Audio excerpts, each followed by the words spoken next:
Today, we're going to talk about Fnatic, because Fnatic lost 2-0 to Giants. And interesting enough, if you don't count kickoffs, this is the first time since 2023 that Fnatic have not won an EMEA stage, which is absolutely incredible to think about. And even in 2023, of course, they came second to Team Liquid, and also they won Masters Tokyo off the back of that anyway. But yeah, this time they ended up coming in 5th, 6th, which is not something you really associate with Fnatic. So today, I thought we'd talk about what is going wrong right now for Fnatic. Now, one thing to mention with Fnatic, of course, is that they had already qualified for champs. They actually did during the group stage. So, all of these games were essentially, just seeding games for them. They didn't really matter that much. So, of course, that is one part of this. Second part of this, and what a lot of people have mentioned, is that Fnatic have not had any rest for a very long time. Basically since the start of Toronto, and obviously they will have been prepping, before Toronto.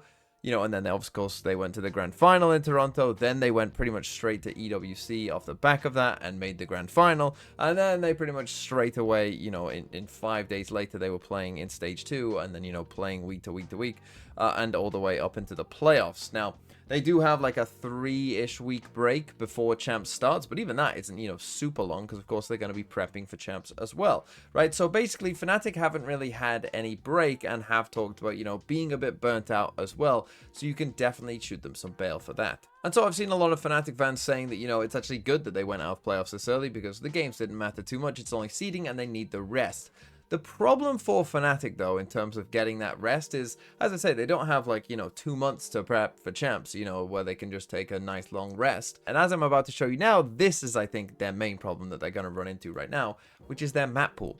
Because if we come and rank Fnatic's map pool, and where I think they are right now, this is their problem, right? Because I would say, obviously, Abyss is an unknown. Right, we don't know how good they'll be at Abyss. Ascent, I mean, they banned Ascent in their most recent game. They were very good at Ascent for a while, but I honestly think that this Ascent comp, I'm going to make a video about this later on. I think that the Fnatic Ascent comp with the Chamber Yoru Vice, I think is just dead. I just don't think it's very good. I think competent teams know what they're doing. We saw that with Leviathan in their game as well. I think their Ascent, they basically need to change their comp. They need to rethink their approach to the whole map. Their bind is okay, but we've seen them lose it, a couple times. It's not like fantastic. It's okay though. It's not horrible. Their corrode, again, is their defense side looks pretty good. Their attack side a little shaky, but not terrible. But the thing is, we've actually seen a lot of teams on corrode, not be amazing. I'm actually going to put that in the A tier, because even though their actual corrode isn't like fantastic, it is better than most other teams' corrode. So I would put that in the A tier for them. Their Haven, we've seen be pretty shaky now for a little while. So I'm going to put that in the C tier. They've tried to change comps. It hasn't really worked. Their Lotus is okay. We're actually going to take a look at Lotus today in their game against Giants. It's okay, but again, it's not like fantastic. Their Sunset, was their permaban. They did play against Giants, but you could tell that, they didn't necessarily have like a ton of amazing ideas or whatever. And this is where their map pool, I think, is kind of right now. They don't have an S tier map, that's for sure. And the thing is, again, you're Fnatic. You don't want to just be, making up the numbers at champs. They want to be winning this thing, right? Well, if you want to win champs, a map pool has to look, something probably like this, right? This is like a champs, winning Masters level team, right? It is something like that. Well, Fnatic are a long way away from that, and especially if their Abyss isn't great, they're in a lot of trouble. And so let's talk about their game against Giants then, and some of the problems that they're having. Let's start with round number 4, and this round actually starts about as well as it could for Fnatic. Tested Boaster in a series before. No way. And that might be why. Boaster with a very cheeky kill around the Prowler. Grubby doing his best to fill the gap, but that's it. Trades in favor of Fnatic. Yeah, so we're going to take a look at Fnatic's attack side on this Lotus against Giants, and we see here first full gun round number 4. They actually get, maybe a little bit fortunate there, a little unlucky, you might say, for Giants, that Prowler has missed Boaster there and ultimately, cost them that life. And then we trade with Grubinho. And now Fnatic are going to do something that, they're not really associated with, which is speed up. But I do just want you to notice Boaster here, right? And I want you to think about what you would assume other teams would do at this point, right? Particularly their Omen. Because just take a look at what Boaster does. It does confuse me a bit here, right? Because he's the one that's kind of first in, right? So after they get these kills, oh, the guys are speed up, let's go, let's go, let's go. Okay, I'm going to smoke. Our duelist is dead, so our duelist is the one who's died. So normally you would think, like, you know, your Omen is gonna be the guy now who's, you know, like pushing back side. No? Instead, Boaster decides to run back. And this is where I'm a little bit confused, right? Because we've made the call of let's just go A, right? We've got into tree, but then kind of like stopped and stalled. And now you're gonna see Boaster is actually gonna, you know, come back out and play this instead, and then tap the door again and die. Right, and I understand that Flickless is like here before Fnatic expect it, and you know they're not expecting him to wrap around this way. Like I understand that Flickless maybe gets a kill here, you know, no matter what really goes on. But it's just the process of getting there that I do find a little bit strange. Now Fnatic actually I think come up with a good plan. This Viper's Pit here, you know, isn't really too much of a threat for them, and they go for this Viper's Pit back from Chronicle. Now we can talk about Chronicle's Viper's Pit here a bit as well, because I get this is a weird situation, right? They Viper's Pitted, so we just Viper's Pit kind of the same way. I actually think, and you'll see how this round plays out in a second, that like with a little bit more thought here, Chronicle could have just thought, well, I can just do the normal Viper's Pit actually from tree, right? I can just do a normal Viper's Pit like this one from tree. We're in a 3v3. These three then still have to retake into my pit. Like, this is doing nothing for them. Instead, I get it's a bit weird, you know, with their Viper's Pit here as well. And so he's tried to just fully overlap it in a sense. But you'll see now that that does kind of end up costing them. The site covered in fumes, choked out. Alpha trying to keep the attention of GX as Fnatic are still not committed to the plant hit. Still not comfortable, but they've got so much of sight when you actually look at the map. GX finally making the pick up from heaven though, and Fnatic, I think they're looking to leave, eh? Yeah, reading this as an overcommitment, GX, no reason to give Fnatic what they want and go searching for anything here. As I say that, one side on the edge of the pit, just about spots the shoe of Kron, and then having taken him down, the illusion may soon start to fade. Ara on the B site. Still on the opportunity, and he'll get the spike denied, leaving Alpha in a 1 versus 3.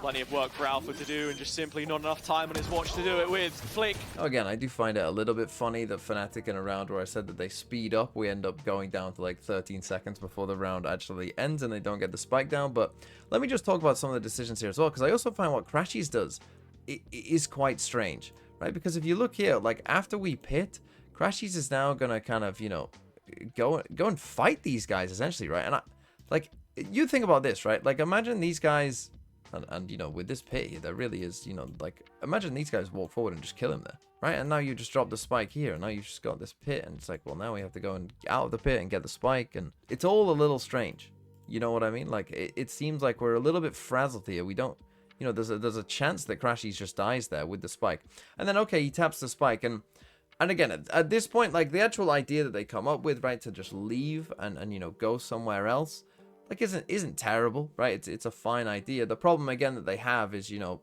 I mean, we see Ara start to drift, you know, almost instantly, because hey, you tapped the spike and didn't plant it, and then haven't tapped it again. Like it is going to become somewhat obvious that, you know, something's going on, and then Kron just kind of lackadaisically, you know, walks out into the open, dies, then, you know, Crashies is planning out in the open, as I say, you know, it just all a bit, you know, lackadaisical, I think is the word, right? Just kind of like not fully like thinking everything through and losing around because of it. Okay, now let's skip ahead to round number 6, where again, we'll just see bit of a strange one from Fnatic, right? So we're going to get this fight out towards C-Mount here at the start of the round, right? So we get the Omen Flash, we get a Prowler going in from Fnatic just there. And eventually things are going to settle down. Boaster's just going to insert himself over here, whilst the rest of his team comes over towards A instead. And we get Giants kind of re-clearing. And Ara has an op here on C, and he's just going to stay here with his op, right? And what's going to happen over towards A is you're going to see that these two here are going to insert themselves in a second in towards the door area, right? So we're just going to get like inserted here kind of deep on A. And now we're going to come back towards C, and we're going to try and, you know, push this guy, you know, off C, and then, you know, come back to A. When you look at the map right now, you know, you think that's the plan, right? And that's a fine plan. A lot of, you know, we're already, you know, beyond a minute here. And now they just, you know, they're taking their time. They're now going to Prowler out, right? And Ara does a really good job in stopping all this util from hitting him, right? So he avoids the Prowler just there. He's avoiding these jump peaks, right? So they haven't found him with a jump peak. And now Boaster just goes walking out, and he dies to the op. But now you end up with the problem, right? Like, okay, Bosa's dead to the op now. Well, Giants just trust this op to still be there, and they know that there's been pressure here. And this is the thing that Fnatic, I think, are running into, is that teams understand how they play now. Even if Arrow, it felt like, missed this shot, like, these guys don't move, right? There is a chance that, you know, this is the whole team, and, you know, we've seen a Fade Prowler there, and, you know, maybe this is just one guy lurking over here, and actually they're about to go and aggro on this op. But you look at Giants, like, these four don't move. They're happy with where they are, right? They're happy on B and A. They feel like they've got the read here, and they do have the read, right? And, like, you look at this right now, and it's like, well, there's 28 seconds left. Still, you know, like, we've still got full Cypher trips here on A, right? You're in a bad spot. Even though it doesn't go horribly, it doesn't go well either. Layered Sentinel utility, the anchor of the Viper, with the, Cypher util taken offline. Westside goes down. Yeah, but Flickless still here. And that spike being down is the only real problem. But you look at Kayak, he has his ultimate. Cross the lines, but Alpha's still part of this puzzle as well, and with the spike on the other side, it's in no man's land. No way to recover this for Alpha yet. GX should know that the clock has won it for them. And then finally, I want to come to round number 9 here, because I think this does really show, in my mind, one of Fnatic's big problems, which is that, you know, they very, very, very rarely ever do anything fast. And I just want you to watch as the time runs down here and Fnatic, you know, walk around the map and all that kind of thing, and, you know, the time is going to get low again. I just want you to look at how little Giants just don't care, right? And teams know that Fnatic don't run anything fast. And if you know no one runs it fast, you're going to run into this problem, which Fnatic do in this round, right? Which is, as we speed this up and keep going, right? And just keep going and keep going and keep going and keep going and keep going, right? And they come out towards A. And I mean, look at that. Look at the map now, right? Like, okay, you've created some pressure on C. You know, we're now coming out towards A, but, you know, there's 35 seconds left. Like, if I pause it right here, right, it's 34 seconds left in the round, right? So we've had a full minute, more than a minute of the round. How much util they've got left? We've used 1 Omen Smoke and 2 Prowlers. Fnatic have destroyed 1 trip and a camera. We've still got all this. And that's the thing. This is the problem that they're running into. Because they never run anything fast, teams know, like, well, we'll just save we'll just don't use any util, right? Just don't use it? Just don't, you know that they're gonna hit the site somewhere in the last, you know, 30 seconds. So we can just save that util till then. And it doesn't even, like, and then as long as we don't over-rotate, and again, we know that they're not running anything fast, so there's no point to over-rotate, right? Just stick where you are, no matter what.